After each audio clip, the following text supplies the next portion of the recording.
Hello learners, welcome to my channel enlighten knowledge. आज हम discuss करने जा रहे हैं कंज्यूमर सरप्लस के बारे में और उसको कैसे मेज़र किया जाता है, किसने ये कंसेप्ट आपका दिया था और किसने इसको इलेबोरेट किया था, इसकी लिमिटेशन, इंपॉर्टेंस सब की बात करेंगे। ये आपका लेक्चर नंबर 1 है। बाकी सारी वीडियोस भी टाइम टू टाइम आती रहेंगी। सबसे पहले डिस्कस कर लेते हैं कि कंज्यूमर सरप्लस क्या होता है। सो डेफिनेशन है इसकी। The concept of consumer surplus derive from the law of diminishing marginal utility. ये जो आपका लॉ है ये डिमिनिशिंग मार्जिनल यूटिलिटी से ही डिराइव किया गया है। इसकी अब डेफिनेशन क्या चीज़ है कि the difference between the price that the consumer is willing to pay. एक ऐसा प्राइस जो एक कंज्यूमर क्या है, विलिंग है पे करने के लिए, उसकी इच्छा है पे करने की, लेकिन साथ में एक ऐसा price that the consumer actually पे फॉर अ कमोडिटी। जब हम इस दोनों के बीच में डिफरेंस को निकालते हैं तो इसको हम लोग क्या कहते हैं, कंज्यूमर सरप्लस का नाम देते हैं। हम लोग क्या कह सकते हैं, दैट जो कि डिफरेंस होता है price that a consumer is willing to pay, ऐसा प्राइस जो कंज्यूमर विलिंग है पे करने के लिए, उसको माइनस करवा देंगे price that the consumer actually पे, और जो सरप्लस निकलता है उसको हम लोग कहते हैं कंज्यूमर सरप्लस।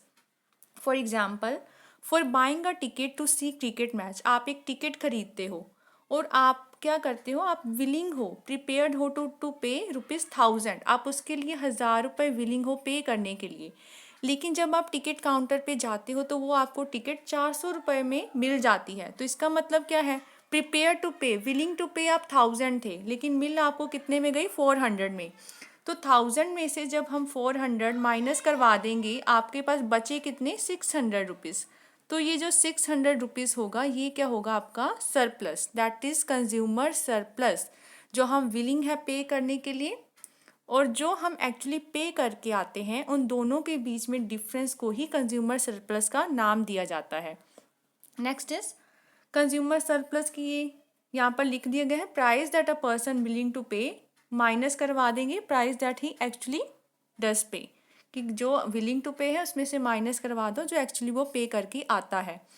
कंज्यूमर सरप्लस का कंसेप्ट सबसे पहले दिया था ड्यूपिट ने 1844 में, उसने ये कंसेप्ट दिया था, मतलब उसको ज़्यादा एक्सप्लोर किया था, and was called consumer rent, और उसने इसको नाम क्या दिया था, कंज्यूमर रेंट।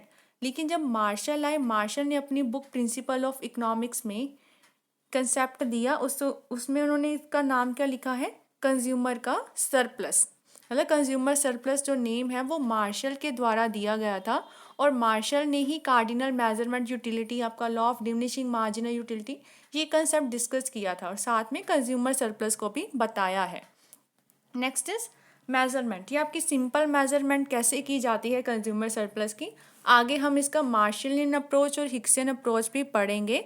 तो जो सबसे इजी मेजरमेंट है कंज्यूमर सरप्लस की, दैट इज़ टोटल यूटिलिटी में से अगर हम माइनस करवा देते हैं प्राइस इनटू क्वांटिटी का कॉम्बिनेशन। ये जब हम माइनस करवाते हैं, मतलब टोटल यूटिलिटी क्या है, द पर्सन विलिंग टू पे, कितना वो पे करना चाहता है, और ये क्या हो गया, वट ही एक्चुअली पे, मतलब जो प्राइस और क्वांटिटी वो लेकर आता है एक्चुअली वो कितना पे करके आता है। तो इसकी एक डायग्राम बना लेते हैं।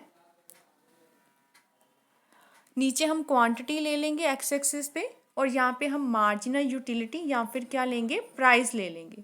तो आपका जो कंज्यूमर सरप्लस का ये होती है आपकी डिमांड कर्व, ये बन गई हमारी डिमांड कर्व। अब देखिए क्या चीज़ है इसमें, ये आपका ओ पॉइंट है और यहाँ पे इतनी क्वांटिटी ली जा रही है, कितने प्राइस पे, ये पी प्राइस पे। अब टोटल यूटिलिटी या कंज्यूमर कितना है ready to pay, the sum of O D M Q, मतलब ये है ना ओ डी, और यहाँ पर हम एम पॉइंट ले लेते हैं, एम और Q. He is willing to pay this much of, ये सारा का सारा पोर्शन वो प्रिपेयर्ड है, विलिंग टू पे है, लेकिन एक्चुअली वो पे करके कितना आता है, देखो क्वांटिटी उसने क्यों खरीदी, एक्चुअली वो पे करके आता है यहाँ तक, ये वाला पोर्शन वो पे करके आता है, ये वाला पोर्शन वो पे करके आता है। इसका मतलब जो बचा कौन सा, ऊपर वाला पोर्शन। तो ये क्या हुआ, कंज्यूमर का सरप्लस हुआ, जो उसके पास बच गया, जो अमाउंट उसके पास बचा वो क्या है, उसका सरप्लस है। सो हम कह सकते हैं कि टोटल यूटिलिटी में से अगर हम प्राइस इनटू क्वांटिटी को माइनस करवा देंगे, ये पूरे पोर्शन में से ये वाला पोर्शन आप माइनस करवा देते हो, जो जो ये बच गया है ऊपर वाला पोर्शन, जो ये बच गया ये क्या है, कंज्यूमर का सरप्लस है। तो ये एक इजी सी डेफिनेशन है और इजी सी कर्व है। इसके बाद हम इसके मार्शलियन अप्रोच को भी डिस्कस करवाएंगे। तो जहाँ पर लिखा गया है कंज्यूमर सरप्लस क्या हो जाएगा, डीपीएम। जो ये ऊपर वाला पोर्शन है ये कंज्यूमर का सरप्लस हो जाएगा, मतलब जो मनी वो सेव करके आया है, जो मनी उसने सेव की है वो उसका सरप्लस हो जाएगा। आई होप आपको अच्छे से क्लियर हो गया होगा। अगर वीडियो पसंद आई हो चैनल को ज़रूर सब्सक्राइब कीजिए, like share and comment and press the bell icon, ताकि हर वीडियो की नोटिफिकेशन आपको टाइम टू टाइम मिलती रहे। Thank you.